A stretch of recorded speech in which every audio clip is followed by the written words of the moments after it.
Welcome to lecture 18. In this lecture, we will discuss about synchronous motor. Now, before we go into synchronous motor, let's quickly see what we have seen about synchronous generator and how it can be related to a synchronous motor. Now, let's draw the equivalent circuit of a synchronous generator. So, this is a source, and after that, we have a reactance, and then it is connected to an external circuit. So this part is my synchronous machine. This can work as a generator or as a motor. Now this is an external circuit. This external circuit can be a load or a source. In general, it will be more general if we represent it as a source, because the load can also be represented as a voltage drop. So let's call this to be V of t, this to be my induced EMF E of f. Up to this, it is same for synchronous motor as well as synchronous generator. Now, in case of synchronous generator, power flows from the machine to the external circuit. So we give a arrow like this, that is power is flowing from the machine to the external circuit, and according to this arrow we write a equation E of f is equal to V of t plus IA access.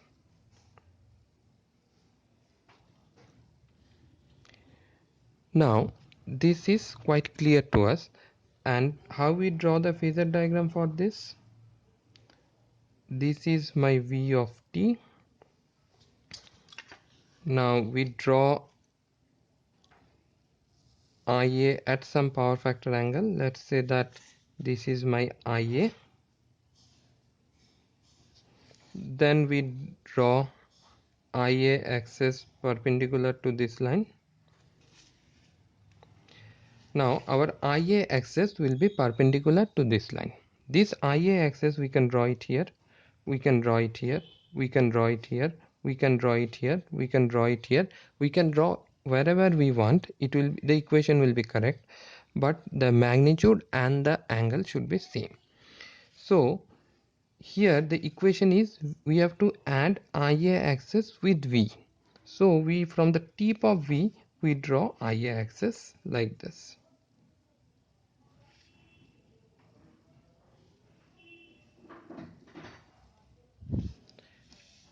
And this resultant is my E. This is my E. So we have V of t plus IA axis is equal to E of f. From where it comes? It comes from this equation. From where does this equation comes? The equation comes from this circuit diagram. From where does this equation comes more specifically? From this arrow. Why we have given the arrow like this? Because the power is flowing from this one to this one. Now what will happen for a motor? Since the machine is same, the equivalent circuit will remain same. That is, the equivalent circuit of the machine will remain same. So this will be E of f, this will remain like this, this will be axis, this will remain like this, it will be connected to an external circuit.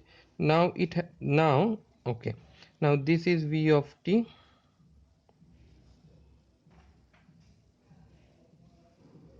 this is also an AC source. Now since it's a motor, we are saying that it's a motor, so what it will do, it will drive a mechanical load. So the power has to come from the external circuit to this machine. So the direction of power flow here should be like this. Now if the direction of power flow is like this, what will be the equation here? The equation here will be V of t is equal to E of f plus IA axis. All these are vectors. So what is the difference between a motor and a generator is this equation. Here it is E of F is equal to V plus Ia access. Here it is V of T equal to E plus Ia access. These two equations are different. Otherwise, all other things remain same. Now, what will be the phasor diagram for this equation?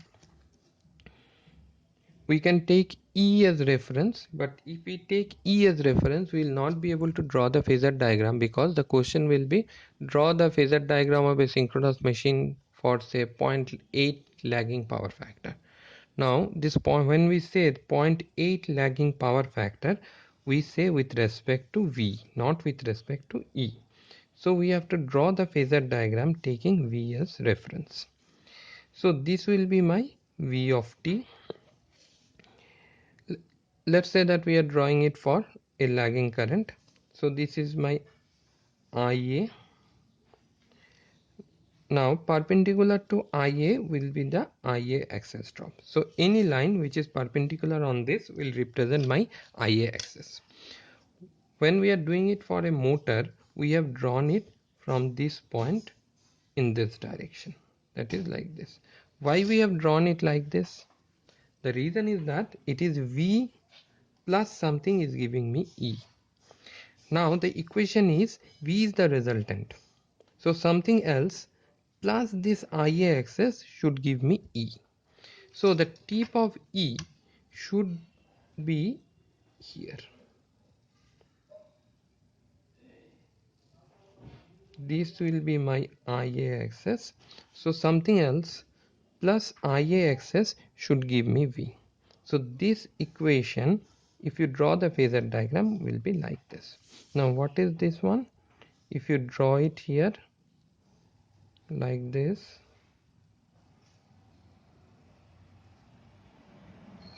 this will be your E of F.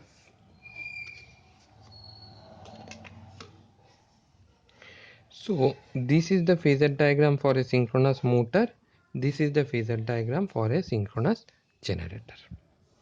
What is the difference? The difference here is, here it is E is the resultant, here V is the resultant.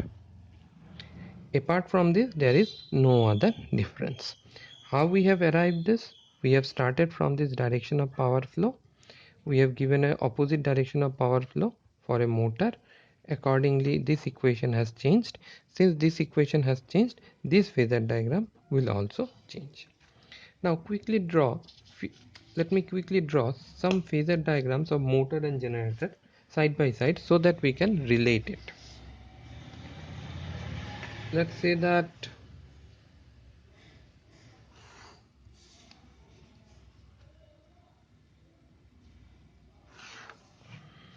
this side for motor generator, this side for motor. Let's first draw when I lag V. Here also I lag V. If we have to draw this for a generator, so this will be my V, this will be my I. So perpendicular to I will be IA axis, this will be my E. V, E, IA axis. What about this one? This will be V, this will be I. Up to this it is same. Then perpendicular to IA, this is also same, but here it will start from this point and will end here. So this is IA, this is E of F, this is V. Okay. Now I lead V. What will be the phasor diagram? This will be my V, this will be my I. If this is V, this is I. IA axis will be in this direction.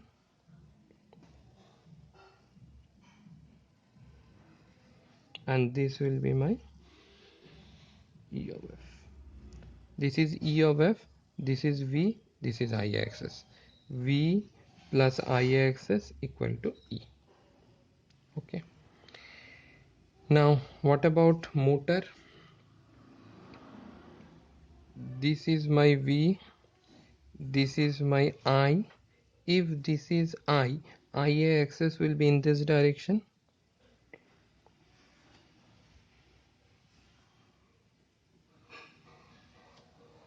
This will be IA axis and this will be my E.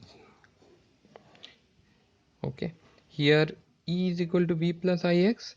Here V is equal to E plus IX. What about unity power factor? If we draw for unity power factor for UPF operation, this is I lead V. What is for unity power factor operation? This is my V, this is my I, so this will be IA axis, this will be my E. So this is V, this is IA axis, this is E. For a motor, what it will be? This is V, this is IA, so V is the resultant, so we will have this is IA axis, this is V, this will be my E. E of F plus IA axis equal to V, here V plus IA axis equal to E. So we can draw some other phasor diagram also at 0 lagging, 0 leading. What I want to show here is that for a generator, here E is greater than V, here E is smaller than V. For a motor, here E is smaller than V, here E is greater than V. So both the things are possible in motor. That is, my induced EMF can be greater than terminal voltage, or my induced EMF can be lesser than terminal voltage depending on the power factor. Same for generator also. The induced EMF here is greater than the terminal voltage. The induced EMF here is less than the terminal voltage. So in both the cases, the magnitude of the voltage or the induced EMF with respect to my terminal voltage can be more or less. So looking at the magnitude of the voltage, that is whether E and V, which one is greater, E or V, we cannot say that it's a motor or a generator. What we can see here is that in this case, this is generator, this is a generator, this is a generator. In these three cases, we can see that E is ahead of V, that is E leads V. Here also E leads V. Here also E leads V. So if E is ahead of V, then it's a generator. Here if you look, in this case also E lags V. In this case also E lags V. In this case also E lags V. So if E lags V, this is a motor. We can again come to this and again conclude the same thing. We have in our first few classes we have seen that the active power flows from a leading source to a lagging source. So if power has to flow from the machine to the grid, then this EF should lead this voltage. So for a generator, EF lead V. This we can also see in this phasor diagram. In all these cases, E leads V. For a motor, the power should flow from this one to this one. So here, this voltage, the external voltage Vt or the terminal voltage Vt should lead this voltage by some angle. So here, EF lag V in case of a motor. Okay. Now, looking at this, we can if some question is given, or if some phasor diagram is given, looking, say nothing is given, only this phasor diagram is given, looking at this we can say that this is a phasor diagram of a motor because E lags V. Looking at this phasor diagram, we can say that this is a phasor diagram of a generator because E leads V. Okay, we will continue our discussion in this regard in the next class. Thank you.